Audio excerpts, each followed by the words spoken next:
আসসালামু আলাইকুম বন্ধুরা।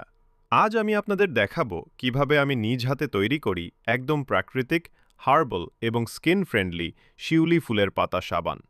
এই সাবানটি আমি কোনো কেমিক্যাল ছাড়া ঘরোয়া উপাদান দিয়েই তৈরি করেছি। চলুন দেখি এর উপকারিতা এবং তৈরির ধাপগুলো। এই সাবান তৈরিতে আমি ব্যবহার করেছি অলিভ অয়েল, ত্বকের আর্দ্রতা ধরে রাখে।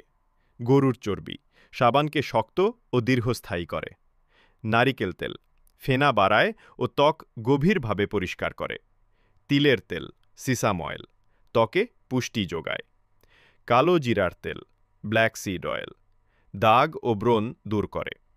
পাম অয়েল, সাবানের টেক্সচার সুন্দর করে। আর সবচেয়ে গুরুত্বপূর্ণ উপাদান, শিউলি ফুলের পাতা, ত্বককে উজ্জ্বল, কোমল ও সতেজ রাখে। সব উপাদান মিলে এই সাবানটিকে করে তোলে সম্পূর্ণ প্রাকৃতিক ও ত্বকের জন্য নিরাপদ। প্রথমে আমি সব তেল একসাথে হালকা গরম করে নিই। এরপর প্রয়োজন অনুযায়ী লাই সলিউশন NaOH+ পানি তৈরি করি।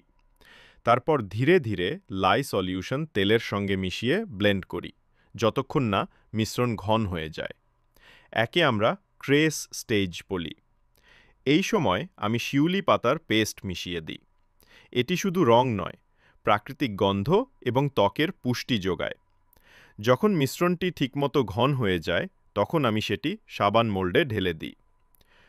প্রায় ২৪ ঘন্টা পর সাবানটি শক্ত হয়ে গেলে মোল্ড থেকে বের করে সুন্দর করে কেটে নেই।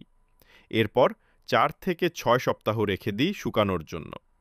এই সময়ের মধ্যে সাবানটি আরও পরিপক্ক ও কোমল হয়ে ওঠে। এই সাবান ব্যবহার করলে ত্বক হয় মসৃণ, উজ্জ্বল এবং সতেজ। এর অ্যান্টিব্যাকটেরিয়াল গুণ ত্বকের দাগ, র্যাশ ও ব্রণ দূর করে। শিউলি পাতার প্রাকৃতিক সুবাস মনকে প্রশান্ত করে ও শরীরকে রাখে সতেজ সারাদিন। বন্ধুরা, যদি ভিডিওটি ভালো লেগে থাকে তাহলে একটা লাইক দিন, আমার চ্যানেলটি সাবস্ক্রাইব করুন আর কমেন্টে জানিয়ে দিন পরের ভিডিওতে আপনি কোন হার্বাল সাবান দেখতে চান। ধন্যবাদ সবাইকে। প্রাকৃতিক থাকুন, সুন্দর থাকুন।